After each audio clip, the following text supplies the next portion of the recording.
حاضرین محفل، السلام علیکم ورحمۃ اللہ وبرکاتہ۔ الحمدللہ رب العالمین، الصلاة والسلام علیک یا سید المرسلین، اما بعد فاعوذ باللہ من الشیطان الرجیم، بسم اللہ الرحمن الرحیم۔ ما آفاء اللہ علی رسولہ من اہل القری فللہ وللرسول ولذی القربى والیتامى والمساکین وابن السبیل کی لا یکون دولة بین الاغنیاء منکم وما آتاکم الرسول فخذوه وما نہاکم عنہ فانتہوا واتقوا اللہ ان اللہ شدید العقاب۔ صدق اللہ العلی العظیم وبلغنا رسولہ النبی الکریم ونحن علی ذلک لمن الشاہدین والشاکرین والحمد للہ رب العالمین۔ آئیے خلوص و عقیدت کے ساتھ درود پاک پڑھیں صلی اللہ علیہ نبی امہ وآلہ وصحابہ، صلاۃ والسلام علیک یا رسول اللہ صلی اللہ تعالی علیہ وسلم۔ میرا موضوع نبی کریم صلی اللہ علیہ وسلم کی مالی حالت اور کسب معاش پہ ہے۔ ملت اسلامیہ، اس امر میں کوئی شبہ نہیں کہ اللہ کریم نے اپنی شاہکار تخلیق اپنے آخری نبی صلی اللہ تعالی علیہ وسلم کو تمام انسانوں کے لیے ہر پہلو، ہر زاویے، ہر جہت، ہر لحاظ سے ایک بے مثال اور منفرد نمونہ بنایا۔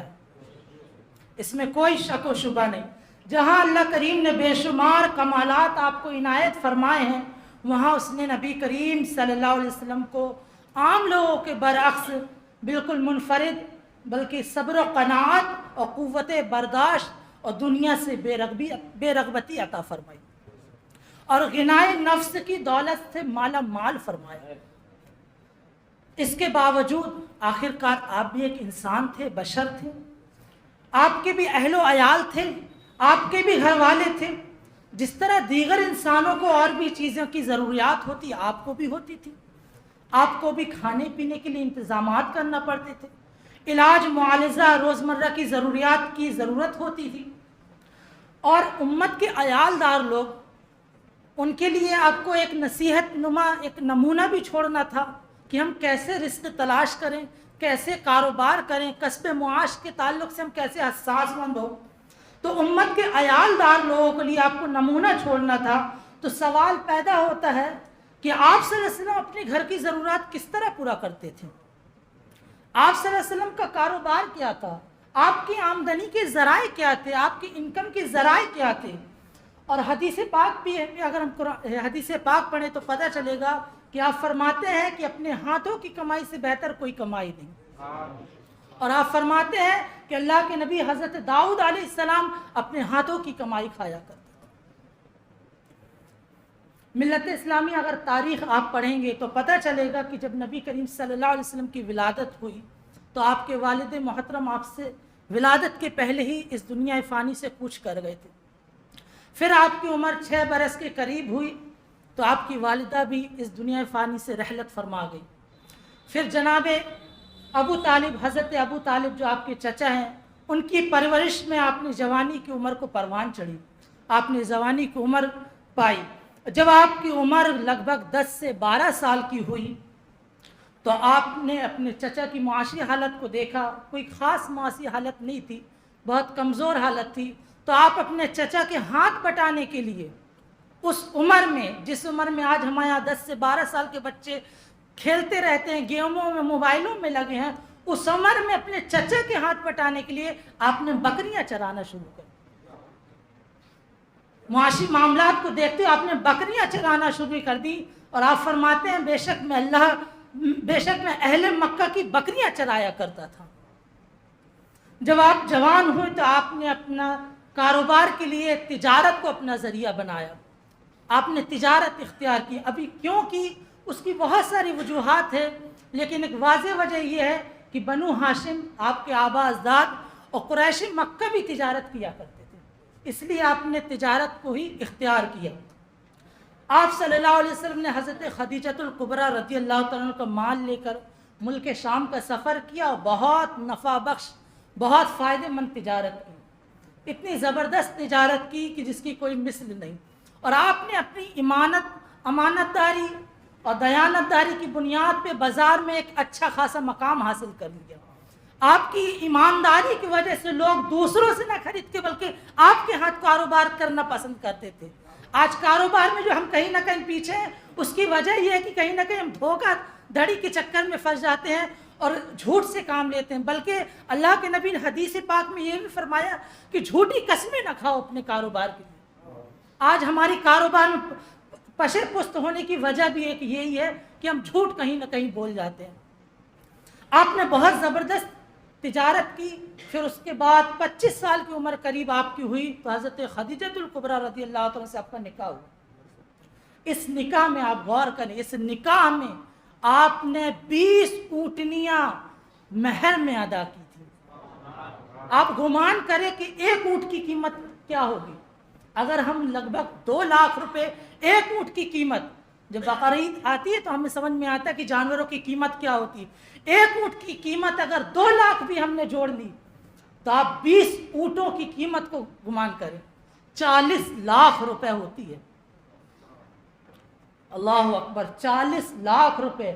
آپ صلی اللہ علیہ وسلم نے اس قدر محنت کی، اس قدر مشقت کی کہ آج جس عمر میں 25 سال کے نوجوان ہمارے یہاں وہاں بھٹکتے ہیں، آپ اس عمر میں 40 لاکھ روپے مہر ادا کر رہے ہیں۔ یہ آپ کی مالی حالت تھی۔ پھر اللہ اس طرح آپ نے بہت ساری تجارتیں کی۔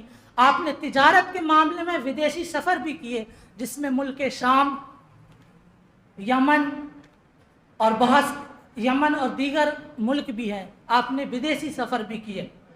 پھر اس کے بعد جب آپ کا نکاح ہو گیا، آپ نے ودیشی سفر کی، اللہ کریم نے آپ کے بہت اللہ نے آپ کو غنی کر دیا، یہاں تک کہ جب آپ ہجرت کیے، اور ہجرت کے معاملات آپ جب سنیں گے، روایت کتابوں میں پڑھیں گے، علماء کی زبانی سنیں گے کہ وہ کیا معاملے تھے کہ آپ نے سب کچھ چھوڑ کے ہجرت کی تھی، اپنا گھر، اپنی جائیداد سب کچھ چھوڑ کے جب آپ نے ہجرت کی، تو پھر جب آپ مدینہ شریف میں مقام پذیر ہوئے تو آپ نے وہاں شروعات میں بکریاں پالنا شروع کی، فارم ہاؤس ڈالا، اور اس قدر آپ نے بکریاں پالی، جانوروں کو پالا کہ 100 سے زیادہ قریب آپ کی بکریاں تھیں، 100 سے زیادہ قریب آپ کی بکریاں تھیں۔ اور یہاں سے آپ کے پھر بہت سارے، جب آپ نے باقاعدہ اسلامی نظام کی بنیاد ڈالی، اسلامی قانون کی بنیاد ڈالی، تو فتوحات کے راستے اللہ کریم نے کھول دیے۔ بہت ساری آپ نے فتوحات کی، اس میں بہت سارا آپ کو مال غنیمت بھی حاصل ہوا، بہت سارے معاہدے بھی ہوئے۔ ایک واقعہ ہے کہ بنو قنقاع کا ایک یہودی تھا، یہ آپ سے بہت انتہائی محبت رکھتا تھا۔ اس نے وصیت کی تھی کہ اگر وہ جنگ احد میں شامل تھا، اس نے وصیت کی تھی اگر میں قتل کر دیا جاؤں تو میری ساری زمین آپ صلی اللہ علیہ وسلم کو دے دی جائے، اور اتفاقاً وہ جنگ احد میں قتل بھی ہو گیا، اور اس کی وصیت کے مطابق آپ صلی اللہ علیہ وسلم کو تحفے میں ہدیے کے طور پہ 7 باغ عطا کیے گئے۔ اس طرح آپ نے بہت سارے معاہدے بھی کیے۔ علماء اکرام نے آپ کی معیشت کو 3 حصوں میں تقسیم کیا ہے۔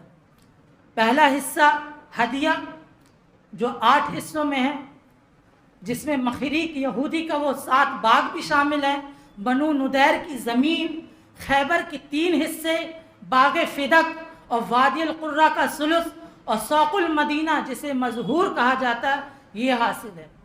اور دوسرا مال غنیمت کا 5واں حصہ آپ کے لیے خاص ہے۔ اس طرح اللہ کریم نے آپ کو غنی کیا، یہاں تک کہ خالی خیبر کے 5ویں حصے سے، خالص خیبر کے 5ویں حصے سے آپ اپنی ایک زوجہ کو 80 وسق کھجوریں اور 20 وسق جو دیا کرتے تھے۔ آپ ایک وسق سوچئے کتنا ہوگا، ایک وسق جو ہے کیلکولیشن کریں گے، جب آپ گوگل پہ دیکھیں گے تو 130 کلو 500 گرام کا ایک وسق ہے، اور 80 وسق جو ہے وہ 52 لاکھ 2,000 بنتا ہے۔ 52 لاکھ 2,000 کلو گرام آپ ایک زوجہ کو کھجور عطا کرتے تھے، اور علماء فرماتے ہیں ایک وقت میں آپ کی 9 زوجہ بھی رہی ہیں۔ آپ سوچئے الحمدللہ آپ اپنے نبی صلی اللہ علیہ وسلم کی اتنی اچھی خاصی مالی حالت تھی۔ آج اگر ہم اسی کو اپنے سامنے رکھیں اور مالی حالت کی طرف دھیان دیں تو الحمدللہ ہماری بھی مالی حالت اچھی ہو سکتی ہے۔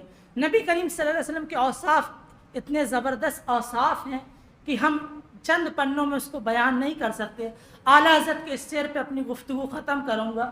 اعلیٰ حضرت فرماتے ہیں، اے رضا خود صاحب قرآن ہے مداح حضور، اے رضا خود صاحب قرآن ہے مداح حضور، تجھ سے کم ممکن ہے مدحت رسول اللہ کی۔ وآخر دعوانا الحمدللہ رب العالمین۔